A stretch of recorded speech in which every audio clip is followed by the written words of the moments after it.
सहस्रशीर्षम् देवम् विश्वाक्षम् विश्वशम्भुवम् विश्वन्नारायणम् देहमक्षरम् परमम् पदम्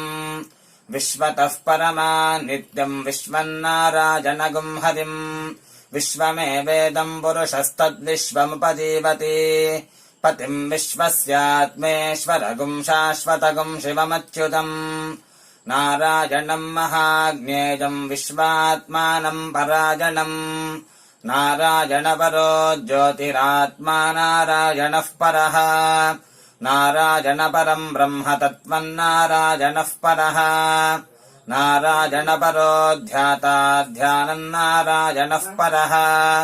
यच्च किञ्चिज्जगत्सर्वम् दृश्यते श्रूयतेऽपि वा अन्तर्बहिश्च तत्सर्वम् व्याप्य नारायणस्थितः अनन्तमव्ययम् कविगुम् समुद्रेऽन्तम् विश्वशम्भु